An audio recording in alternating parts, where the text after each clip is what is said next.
Hola a todos y bienvenidos a una nueva entrevista sobre marketing de fútbol femenino del blog xavibobe.es, un blog nacido para impulsar tu impacto en fútbol femenino. Hoy damos la bienvenida a Elisa Revuelta, una invitada que seguramente conoceréis por su labor en el pasado Mundial Femenino que tuvo lugar en Francia en 2019. Para aquellos que aún no conozcáis a Elisa, ella es periodista y doctora, con más de 10 años de experiencia en el periodismo deportivo en grandes torneos, en total 11 mundiales. Actualmente es Multimedia Content Manager en FIFA, trabajando el contenido digital y en redes sociales para FIFA.com. En su carrera ha cubierto eventos FIFA desde 2012, cubriendo el Mundial Femenino Sub-17 en Azerbaiyán, Mundial Masculino en Brasil 2014, el de Rusia 2018, hasta el Mundial Femenino 2019 del año pasado, donde tuvimos la oportunidad de conocer su labor como creadora de contenido digital oficial de FIFA en España. Además, Elisa es doctora en medios con más de 3 años de experiencia como profesora. Elisa, es un lujo tenerte aquí. Muchas gracias por estar presente en la entrevista. Muchas gracias, Xavi. El placer es mío. Muchas gracias por invitarme. Genial, entonces arrancamos, Elisa. Nos gustaría primero, como hemos visto, estuviste el año pasado trabajando con FIFA durante el Mundial de Francia, donde pudimos ver cómo ibas cubriendo toda la actualidad, especialmente de la selección española. ¿Qué 3 aprendizajes a nivel de comunicación digital podrías compartir a raíz de esa experiencia? Pues mira, Xavi, la experiencia de Francia 2019 sobre todo nos llevó a tres conclusiones, ¿no? que hemos visto después del torneo. La primera, bueno, no es ningún gran descubrimiento, pero es que el fútbol femenino interesa. Nosotros, la primera vez que probamos el tipo de cobertura que desarrollamos para Francia fue a modo de ensayo en la Copa Confederaciones de 2017, que se celebró en Rusia. Después, una vez que vimos que ese tipo de cobertura con especialistas para cada uno de los equipos que participaban en el torneo funcionaba, lo aplicamos a Rusia y el gran paso fue después aplicarlo por primera vez a un mundial de fútbol femenino. Y los resultados fueron muy buenos. Obviamente entendíamos que los resultados iban a ser mejores que los de Canadá 2015, porque entre otras cosas el fútbol femenino de por sí ya había evolucionado bastante y había crecido mucho, había crecido yo diría exponencialmente en esos últimos 4 años. Pero ciertamente los resultados fueron muy buenos y desde nuestro punto de vista al final lo que te demuestra es que cuando tú tienes un buen producto y lo cuidas y lo sabes vender bien, pues esto es fútbol, ¿no? Y el fútbol vende y las cifras así lo demostraron. Entonces, ese sería un aprendizaje, es decir, hay que apostar, hay que seguir apostando por el fútbol femenino. También tendríamos, creo que fue un acierto esa manera de organizarnos con especialistas por cada uno de los equipos en liza en el torneo y además darles a cada uno de esos, pues eran 24 equipos, entonces tuvimos 24 team reporters, uno por equipo, en este caso yo, como bien decías, cubrí la actualidad de la selección española, y además darles una propia plataforma, de tal manera que aparte de lo que es FIFA.com y nuestros canales en redes tradicionales, que son FIFA World Cup y FIFA.com, en el caso de Twitter, luego tenemos Instagram, luego tenemos los distintos canales de Facebook, pues hacerle una cuenta de Twitter a cada uno de nuestros team reporters y además permitirles hablar en sus idiomas maternos, porque de esta manera lo que estás haciendo es tener en cuenta las distintas audiencias que tienes, los distintos públicos y permitirles encontrar el contenido que a ellos les interesa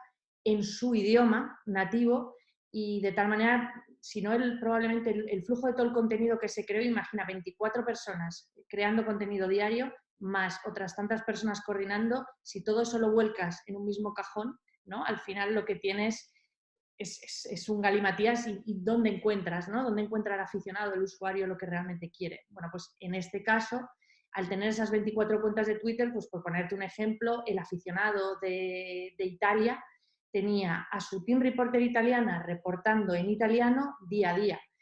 Y lo mismo con el resto de selecciones. Brasil, por ejemplo, que era otra de las más populares, etcétera, y que además son idiomas que tú no vas a encontrar en FIFA, en la página web, porque la página web fundamentalmente se escribe o tiene todos los contenidos en los 4 idiomas oficiales de FIFA, que son inglés, español, francés y alemán. Entonces, esa forma, ¿no?, de apostar por esa diversificación creemos que fue un éxito. Y una tercera enseñanza es que, bueno, tampoco estoy descubriendo la fórmula de la Coca-Cola, ¿no? Pero evidentemente todos cada vez consumimos más contenido digital a través, sobre todo, de los móviles. Entonces, todo lo que produzcas, cuanto más mobile friendly sea, pues mejor. Y al mismo tiempo, también cada vez más somos conscientes de que cuando alguien está viendo un partido de fútbol, normalmente lo está haciendo con el teléfono en la mano. Entonces, tú estás viendo el partido de fútbol, pero al mismo tiempo pues estás comentando en Twitter, o estás buscando alguna información, o estás buscando estadísticas en alguna app y demás. Y ese planteamiento de tener el contenido que creásemos, sobre todo durante los partidos, nosotros, una de las cosas que hacíamos, gran parte del contenido que creábamos los team reporters era lo que llamábamos los live blogs, que cubrían la actualidad del día a día de la selección a la que seguía cada team reporter, más los partidos y el postpartido. Y, por ejemplo, ese pensar en contenidos para ser consumidos en móvil y ese pensar en que la gente iba a tener el móvil mientras veía los partidos en la televisión, nos ayudó a entender que el tipo de cobertura, por ejemplo, que se tenía que hacer durante los partidos era pensando en el móvil como una segunda pantalla, ¿no? Y que no era necesario a lo mejor narrar el minuto a minuto de partido, sino más bien aprovechar que tenías a una persona especialista en un equipo concreto, pues pedirle más bien que cada X minutos o en función del desarrollo del partido te pudiera contar, pues mira, este cambio táctico es algo que normalmente suele hacer el entrenador o entrenadora de turno, o aquí habría que hacer esto porque tácticamente le pasa esto al equipo, o que, en fin, un tipo de cobertura que quizás hasta ahora, por lo menos nosotros, no habíamos realizado de esa manera. Entonces yo creo que sí que esas tres cosas fueron un poco los tres grandes aprendizajes que sacamos a posteriori. Genial, no, muy interesante, Elisa, también porque hablas de esta microsegmentación en audiencias por países y de hecho, creo que uno de los aprendizajes de lo que comentas es tal vez, aparte de informar, también entretener y ofrecer contenido que sea de entretenimiento y también educando un poco. Creo que es muy interesante. De hecho, también hablabas de cifras y de hecho desde el inicio del Mundial, los canales de FIFA aumentaron 1,1 millones de seguidores. Me gustaría preguntarte sobre lo que obviamente siempre hay recursos y manos y tiempo limitados. En un mundo ideal donde se pudiera haber hecho todo lo que se quisiera, ¿qué se podría haber añadido para ganar más seguidores o para mejorar los resultados? Pues probablemente nosotros arrancamos con las cuentas de los team reporters 2 meses antes del inicio del Mundial. A partir de ese momento, cada uno de los team reporters intentábamos ir alimentando un poco esas cuentas de Twitter y demás.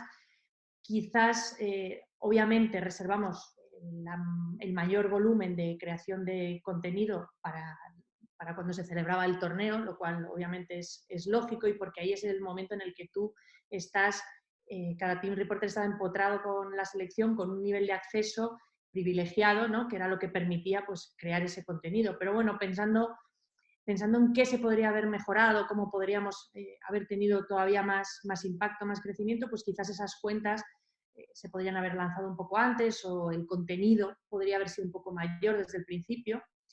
Y, por ejemplo, de cara a Instagram, en la cobertura que hicimos, nosotros lanzamos muy poquito antes de que empezara Francia, lanzamos la cuenta de Instagram femenina. Nosotros hasta ese momento habíamos tenido simplemente FIFA World Cup. Entonces, por el hecho de que esa cuenta femenina tenía menos recorrido y a pesar de que el número de seguidores creció mucho, sí que es verdad que la mayoría, el 99% del contenido behind the scenes que fuimos creando durante el torneo, lo metimos en la cuenta de FIFA World Cup y no en la cuenta femenina, en la que también había contenido todos los días, pero no había tanto contenido behind the scenes, eran otro tipo de vídeos, de imágenes. Entonces, bueno, pues sí que es cierto que a lo mejor podíamos haber incluido también contenido behind the scenes ahí, probablemente la cuenta quizás, nunca lo sabremos, ¿no?, pero quizás podría haber crecido crecido más. Y luego siempre te queda la duda de, nosotros apostamos por crear bastante contenido de vídeo, sobre todo durante el torneo, pues bueno, ¿qué hubiera pasado si a lo mejor hubiésemos apostado incluso algo más, ¿no? por crear contenido de vídeo? Pero bueno, como decías, al final éramos muchas personas involucradas en el operativo y siempre, bueno, pues se trató, digamos, de hacerlo lo mejor posible. Creo que los resultados fueron muy buenos, pero sí creo que, yo soy de las que cree que siempre hay un margen para el aprendizaje y el crecimiento. Genial. De hecho, también lo que comentas tiene que ver con alargar la experiencia o empezar antes, que sea antes, durante y después del torneo. Hemos visto hace unos días que también se volvió a retransmitir en directo la semifinal de Estados Unidos e Inglaterra por el canal de YouTube, si no me equivoco. Yo tuve la suerte de estar ahí en Lyon y la verdad es que es uno de los espectáculos mayores que he visto a nivel de fútbol en general. Eh, Quería preguntarte, Lisa, tú que conoces bien por tu experiencia el impacto que puede tener la comunicación digital para el fútbol femenino, ¿crees que se está aprovechando bien? Sabemos que puede ser un gran aliado para aportar esta visibilidad y notoriedad que necesita el fútbol femenino, pero ¿crees que lo estamos haciendo bien?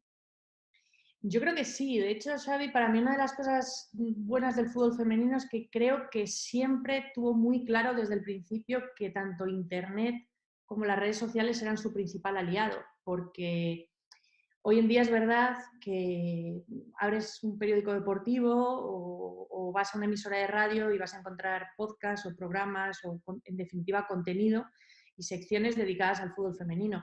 Pero esto no siempre ha sido así, como bien sabemos, y de hecho tampoco hay que irse muy atrás en el tiempo. Entonces, sí es verdad que, bueno, en este caso yo hablaría más del caso español porque obviamente es el que tengo más cercano, pero claramente los distintos actores del fútbol femenino se dieron cuenta pronto que si querían dar visibilidad a lo que estaban haciendo, si en los medios tradicionales no les daban esa visibilidad que querían, tenían que buscarse la vida y encontraron Internet y encontraron las redes sociales. Y por poner un ejemplo, para mí uno de los medios de referencia hoy en día sigue, para enterarte de lo que pasa en el fútbol femenino español, por ejemplo, para mí sigue siendo la página web FootFem. Y FootFem es un proyecto que pone en marcha Lalo Albarrán en 2003, que sigue hoy, que ha ido evolucionando y creciendo a la par con el fútbol femenino y que actualmente, aparte de esa página web, hay dos cuentas en Twitter muy potentes, una más dedicada a fútbol internacional, la otra dedicada a fútbol español, tienes la cuenta de Instagram, etcétera. Y es una demostración, ¿no?, de cómo el fútbol femenino desde el principio, pues eso, 2003, imagínate, apostó porque vio que si quería tener una cierta difusión y llegar a la gente, tenía que buscarse la vida. Y ahí me parece que Internet y las redes sociales fueron su gran vehículo. Obviamente, siempre se puede mejorar, siempre se puede incrementar, pero sí creo que a nivel general el fútbol femenino ha sabido utilizar muy bien la comunicación digital. Sin duda, creo que muchos de nosotros empezamos a conocer y a tener más información sobre el fútbol femenino gracias a FootFem y a Lalu. Desde aquí le mandamos un saludo. Antes, Elisa, comentabas la importancia de crear contenido para móvil, hecho exclusivamente para móvil, y pensando en los creadores de contenido como pueden ser las jugadoras o los clubes, ¿qué consejos prácticos podrías dar a la hora de conseguir más engagement y más visibilidad? Pues creo que en general, si tú creas un contenido cuidado y de calidad, ya tienes mucho ganado para atraer a la audiencia. Al final, el fútbol femenino, para mí, una de las mejores cosas que tiene y que creo que no se debería perder, aunque el crecimiento siga, y que esperemos que siga por muchos años y con esta velocidad de crucero que está tomando, es la cercanía que los aficionados pueden sentir tanto hacia los clubes como sobre todo hacia las jugadoras. Y en la medida en que los clubes y las jugadoras sigan cuidando esa cercanía con el aficionado y sigan cuidando ese engagement, creo que los resultados pueden ser buenos. Y al final creo que, si nos vamos al caso español, tenemos ya clubes que tratan bastante bien lo que es la comunicación en redes sociales y dirigida a plataformas móviles. Bueno, quizás el caso del Barcelona, del Fútbol Club Barcelona femenino, es el más claro ejemplo. De hecho, es el primer club en el mundo, ¿no?, que ha alcanzado los 2 millones de seguidores en su cuenta de Instagram. Y ves el tipo de contenidos que crean, haciendo juegos con las jugadoras, contando esas historias de jugadoras que conocen a chavales que las idolatran y cómo tienen un momento pues, para compartir con ellos, etcétera. Y yo creo que ese tipo de contenidos son contenidos que venden muy bien y que posicionan muy bien la propia marca de las jugadoras y de los clubes. Yo, por ejemplo, mi experiencia personal cuando estuve como team reporter en el Mundial, creamos varios contenidos. Recuerdo uno que grabamos con Silvia Meseguer y con Marta Torrejón, que hicimos un juego con ellas, y funcionó muy bien, porque ese tipo de contenidos la audiencia les suelen gustar y suelen generar mucho, se suelen viralizar bastante. Y en general ese tipo de atención a esos detalles, pues creo que pueden ayudar bastante a los clubes a posicionarse y a crear su marca. De hecho, recuerdo el reportaje del Barça femenino con Jenny Hermoso, que tal vez te referías a ese en el partido con el tacón, que invitó a un niño que bien se conocieron en redes que quería la camiseta de Jenny Hermoso. Creo que en 2 o 3 días el niño ya estaba en el hotel de concentración recibiendo la camiseta, hicieron el reportaje, o sea, fue todo súper súper rápido. Y de hecho, Elisa, este tipo de engagement tal vez es lo que buscan ahora las marcas que patrocinan tanto las jugadoras como los clubes. ¿Cómo Sí. crees que podemos adaptar nuestra comunicación para atraer el interés de marcas para poder estar presentes en nuestro contenido? ¿Hay algún tip o algún consejo que creas que es especialmente útil para atraer marcas?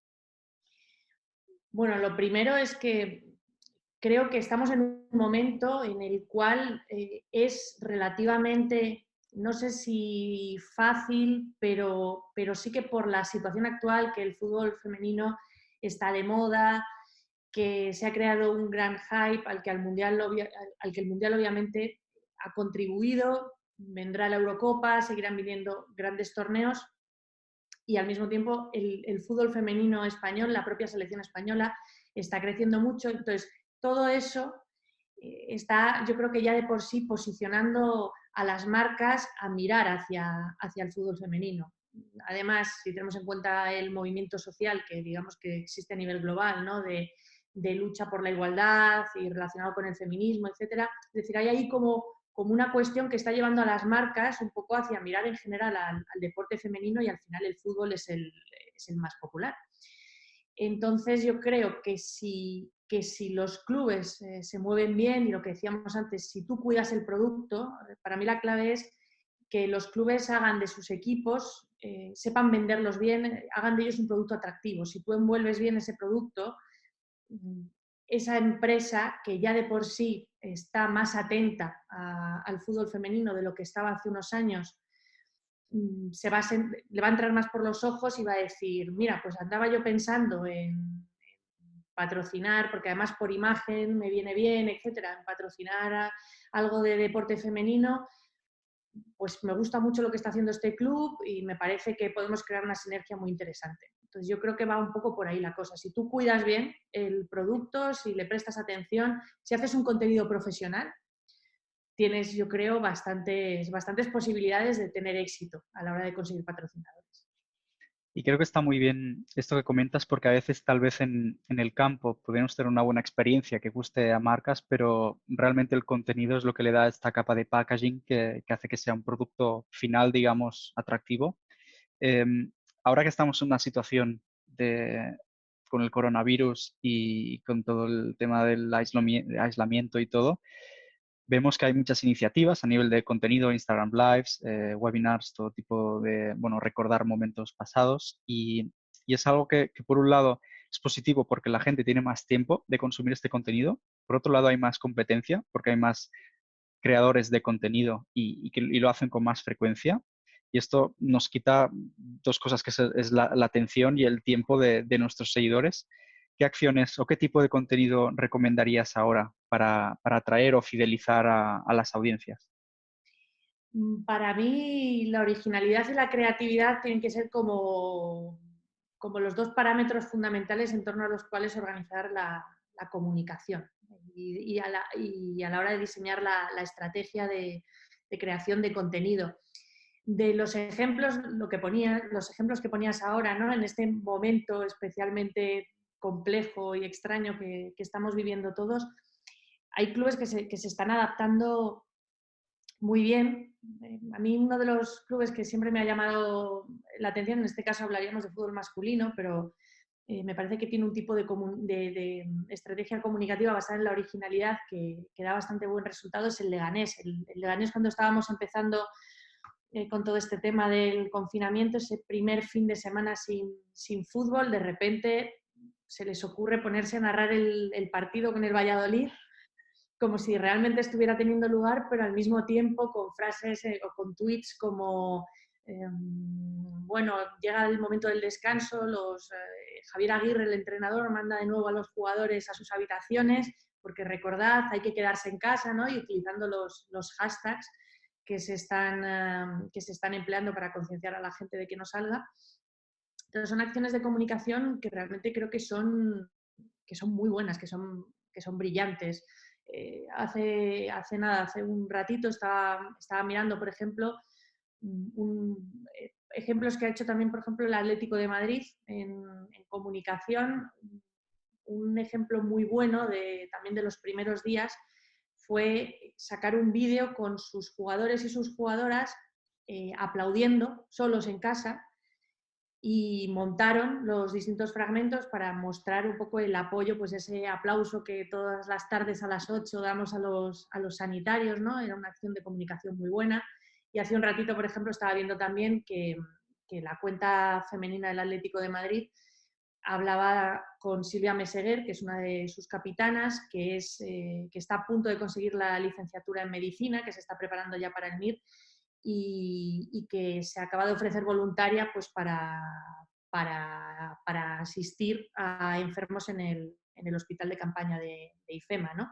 Entonces, si tú unes esa creatividad y esa originalidad también con un poco ser reactivo en el momento, creo que en este momento concreto la reactividad es muy importante, pero yo creo que lo es siempre, ¿no? Y creo que puede ser una clave pues, para conseguir captar la atención de la audiencia. Y en general yo creo que fuera de este momento, si hablamos a nivel general, por ejemplo, yo siempre recomendaría a todo el mundo que esté interesado en hacer comunicación para fútbol femenino, que se fijase mucho en lo que hace para mí la selección puntera en esto que es Estados Unidos, ¿no? Cómo comunica Estados Unidos, qué estrategias de comunicación llevan a cabo en sus cuentas de redes sociales, porque tienen algunas cuestiones brillantes. Jimena Panduro era la responsable de cuentas y ahora acaba de fichar por el club de la MLS, un club nuevo que va a salir en Miami, ¿Sí? que es el que me parece que Beckham es propietario y creo que ahora va a llevar las redes sociales de allí, pero su trabajo en los últimos años con la selección estadounidense para mí ha sido de referencia total. Y creo, de hecho, que ahora federaciones y clubes están empezando un poco a ir por ese camino y creo que es una buena idea. Fantástico. Sí, de hecho recuerdo cuando publicaron la lista de jugadoras seleccionadas para el Mundial. Creo recordar que publicaron un vídeo de cada una, pero con imágenes que no tenían nada que ver ni con fútbol, ni un entrenamiento, ni un partido, sino del día a día y de bromas, y que eso generó bastante engagement también. Cuando Inglaterra anunció sus seleccionadas a través de mensajes de celebridades, también tuvo muy buena repercusión. Entonces, tomamos nota de estos perfiles. Elisa, en el blog también nos interesa conocer un poco más sobre los profesionales que venís de referencia en vuestros ámbitos, un poco más sobre vuestra trayectoria para conocer qué hábitos o también qué características os han ayudado a la hora de impulsar vuestra carrera. Y una de ellas es la formación, los libros. Quería preguntarte, Elisa, si hay alguno o algunos libros que hayan sido especialmente importantes en tu carrera. Mira, yo más que manuales de referencia o demás, o libros de fútbol, digamos de puro fútbol, a mí en general, en mi tiempo libre, me gusta leer sobre fútbol, pero que haya algo más que fútbol detrás. No sé si me explico muy bien. Entonces sí que hay varios libros que me han gustado especialmente. Pues, por ejemplo, una de las cosas que yo intento hacer cuando marcho fuera pues, a cubrir algún torneo, etcétera, intento leer algo relacionado con el fútbol de ese país.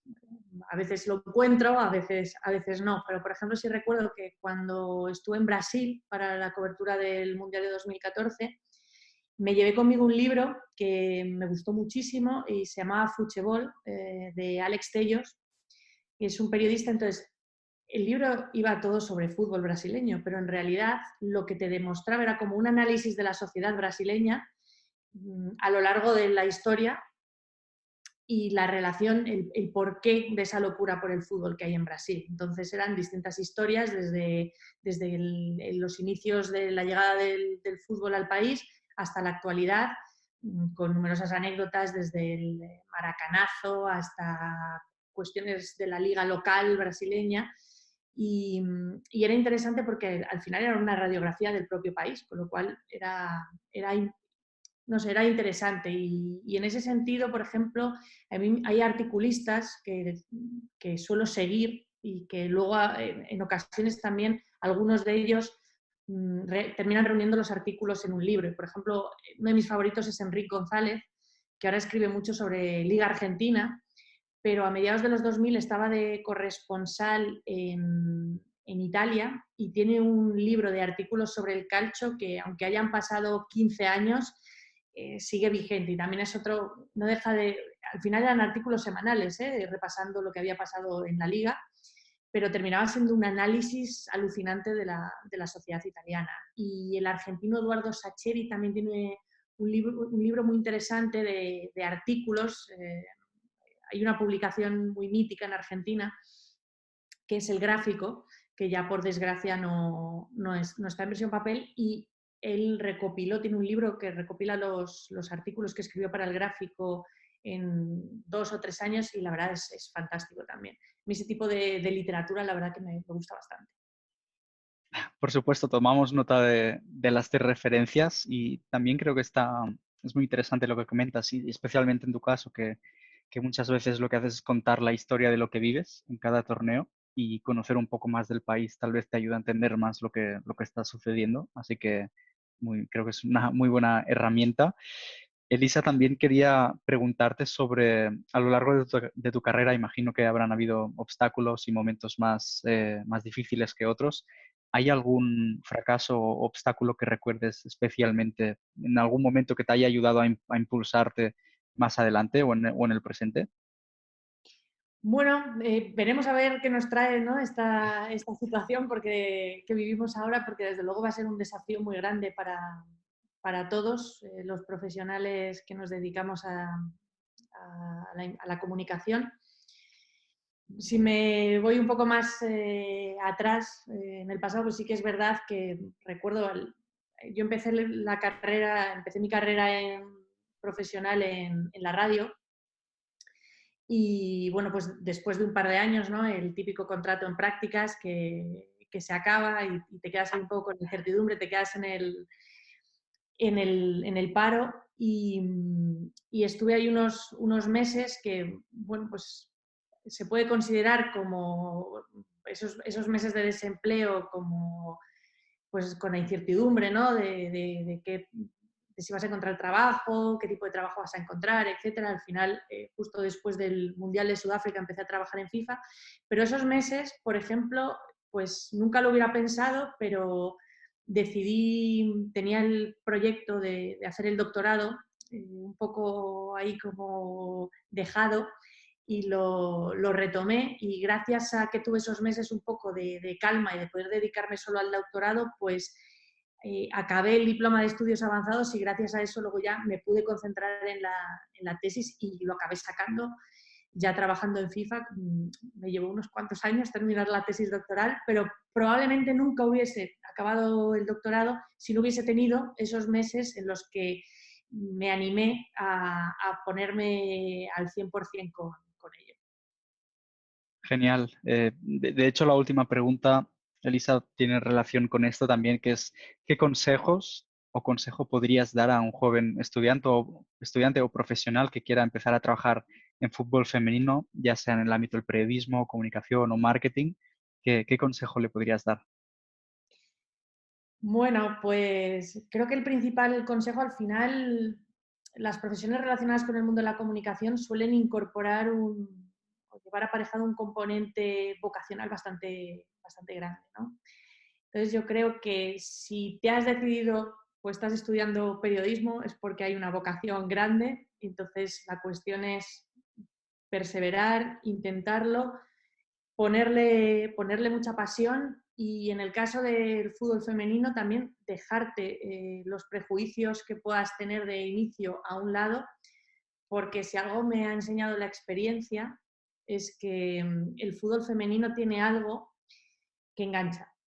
No sé muy bien qué es, probablemente tenga que ver con todavía dentro de la profesionalización, que además es una profesionalización creciente en todos los ámbitos, pero que se sigue manteniendo pues esa cercanía, ¿no? De la que hablaba antes y es más fácil llegar a conocer mejor a las personas y creo que eso es algo junto a las historias que se pueden contar y que son más desconocidas de jugadoras, de entidades, de clubes, de personas vinculadas al fútbol femenino, creo que todo eso es un cóctel que engancha bastante y yo creo que no que a quien apueste por trabajar en el fútbol femenino, desde luego no le va a defraudar, para nada.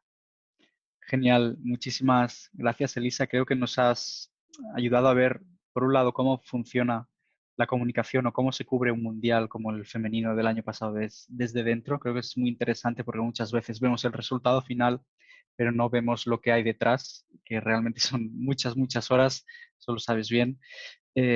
También cómo se puede aprovechar el fútbol femenino y los clubes del ámbito digital y de la comunicación y sobre todo también consejos a nivel personal para cada uno para poder avanzar en su trayectoria. Así que muchísimas gracias de nuevo, Elisa, y también mucha suerte. Esperemos que esta situación se pueda resolver y pronto Esperando. también te podamos leer y escuchar en eventos. Pues muchísimas gracias, Xavi, por invitarme a esta charla. Y, y, nada, sí, a ver si salimos pronto de esta situación tan extraña y podemos volver un poco a la normalidad que ya se empieza a echar de menos. Gracias, Elisa.